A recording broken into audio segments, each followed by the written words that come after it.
Ini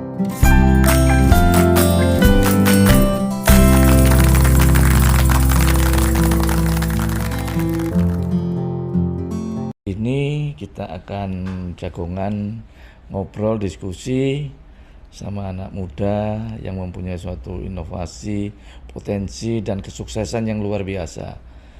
Beliau ini juga merintis suatu usaha wira swastanya atau kariernya benar-benar dari bawah, tidak mewarisi dari orang tuanya, tidak mewarisi dari keluarganya, tetapi mereka benar-benar berusaha yang tentunya memang bisa melihat momen, dan momen itu dijadikan suatu hal yang cukup bisa menjanjikan untuk mereka demi kemajuan yang mereka alami. Siapa mereka? Mereka ini adalah Delta Hesti Chandra Pratiwi. Gimana Mbak Delta? Alhamdulillah, matur suwun undangannya Cak Ji. Sama-sama. Panggilannya apa enaknya? Panggilannya biasanya Hesti Cak ya? Ji. Oke, ya. Mbak Hesti, asli Surabaya ya?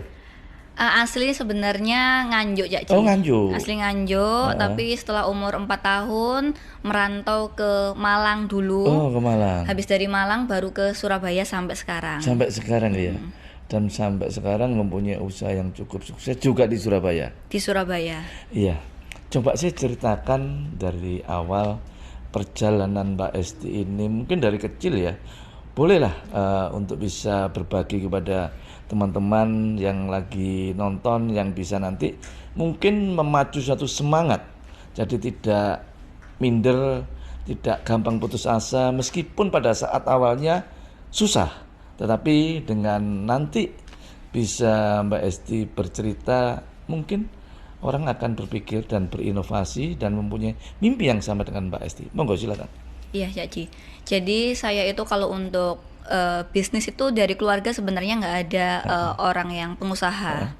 Jadi memang benar-benar semuanya otodidak atau belajar langsung dengan alam kayak gitu. Dan saya dari dulu itu sebenarnya tipe orang yang introvert, jarang banget ngomong sama orang kayak gitu.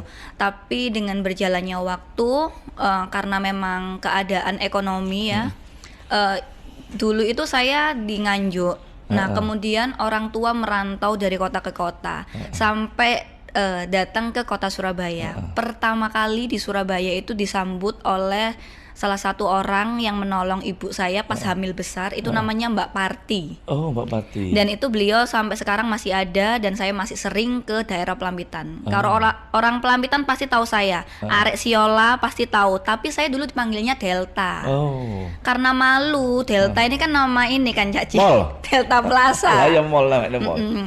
Delta Plaza, jadinya kok jenengnya diganti Delta ya? Ya wis lah celukan Hesti aja kayak gitu. Nah, sebenarnya tidak ada terbesit untuk berusaha, tapi karena memang keadaan yang menyuruh kita untuk bisa bangkit keluar dari zona nyaman, memang nggak enak pada saat itu, sampai kayak rasanya pengen bunuh diri karena banyak hutang. Nah, orang tua itu mempunyai banyak hutang. Kita bukan membuka luka lama ya Cak Ji ya. Ini menambah spirit dan menambah bagi yang nonton tentunya mungkin ada hal yang sama. Ini jadikan suatu spirit. Jadi justru dengan adanya pengalaman kemarin kita ke belakang, justru menjadikan bahwa saya berpikir, ya ampun sekuat ini loh. Justru kalau nggak ada pengalaman seperti kemarin, apakah saya bisa sekuat ini kayak gitu. Nah, memang kebetulan orang tua ini mempunyai banyak utang. Dan utangnya itu utang rentenir, Cak Ji. Tahu ya, rentenir itu kalau biasanya nah, biasanya kalau nggak dibayar bunganya ini nambah terus, jadi 100.000 jadinya 150.000. Jadi ya udah mana terus sehingga menjadikan hutang ini makin banyak. Akhirnya kita sekeluarga stres. Nah kemudian ibu ini akhirnya merantau ke Manado untuk jadi ART sama adik saya. Nah bapak ke Papua. Nah, bapak ke Papua, ke Freeport gitu. Apa sih namanya yang Papua itu, Mas? Freeport. Iya. Nah, di situ. Nah, saya ini berpikir dulu, saya udah pacaran sama Mas Tom. Usianya itu 18 tahun kan. Kemudian tuh saya mikir sama Mas Tom, saya ikut nggak ya? Kalau saya ikut nanti saya di sana jadi ART juga. Tapi saya tuh sebenarnya pengen apa itu namanya ngelunasi utang ibu. Iya. Karena kalau kita lari ya namanya utang kan mau nggak mau harus Harus dibayar. bayar. Sampai mati pun nanti ditagih. Maka ya, dari itu Cak Ji, terus saya ngomong ada nggak sih kerjaan kayak gitu.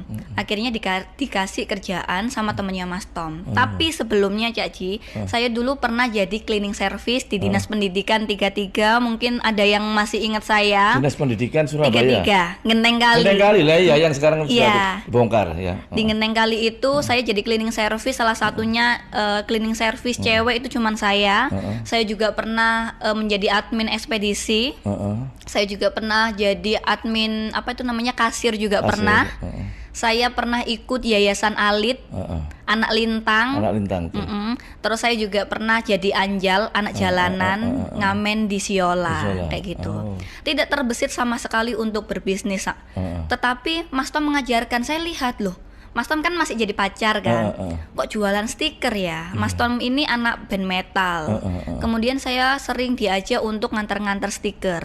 Ketika saya diajak nganter-nganter stiker, saya ini kayak dapat berapa untungnya? 15.000, 20.000. Kok lumayan ya? Terus saya bilang, ada nggak sih usaha biar untuk nambah-nambahin lah. Soalnya kalau ikut orang juga nggak cukup.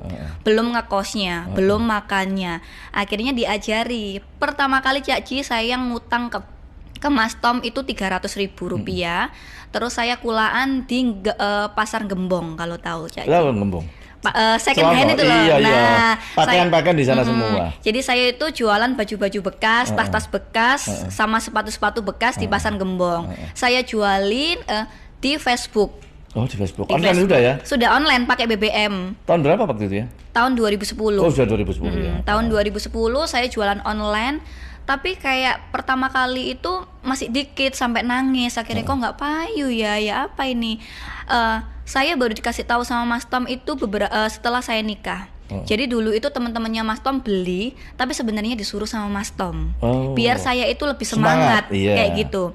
Nah, dengan berjalannya waktu, kita kan nggak harus ketemu kalau jualan online, Cak Ji. Dan pada tahun 2010 itu kan yang jualan online nggak begitu banyak juga. Sangat sedikit, masih ngawali. Kita bikin status aja tanpa ada captionnya aja, orang pada nanya. Nah sekarang captionnya udah bagus, di-like aja kadang enggak.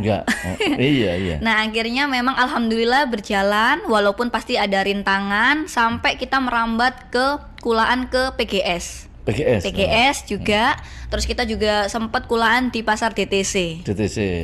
Tapi ternyata dengan kita ini kan singkatnya ya Cak Ji ya. Pasti ada terpaan dan lain-lain. Singkatnya Cak Ji, ketika kita pas nikah itu memang benar-benar karena kita udah nikah, tempat barengnya udah rumahnya udah bareng, akhirnya kita sering sharing. Ketika kita udah sering sharing, komunikasi bareng, makin besar perusahaan, akhirnya kita mulai membuka satu toko kecil di daerah Semolowaru. Itu ngontrak. Dan saya masih ngontrak juga sama Mas Tom karena memang masih belum bisa beli rumah kan Cak Ji. Kita ngirim aja masih pakai sepeda motor. Nah, ya udah akhirnya merambat. Alhamdulillah mertua saya ini salah satu penggerak UMKM di daerah Mojokerto. Jadi saya disuplai oleh mertua saya. Nah, dengan berjalannya waktu lagi, akhirnya kita merambat ke daerah-daerah lainnya sampai sekarang. Gitu Cak Ji. Ya, itu tadi bahwa Mbak Esti ini benar-benar perjalanannya dari bawah dan sangat-sangat mungkin dari teman-teman dari yang melihat YouTube ini memacu satu semangat. Dan semangat itu harus ada rintangan dan harus ada cobaan. Jangan gampang putus asa, jangan gampang mungkin merasa menyalahkan sesuatunya yang tidak jelas, dan mungkin juga kadangkala mereka ini gampang tidak sabar. Harus benar-benar telaten, sabar. Sabar itu adalah suatu ujian yang nantinya akan memetik hasil yang cukup bagus.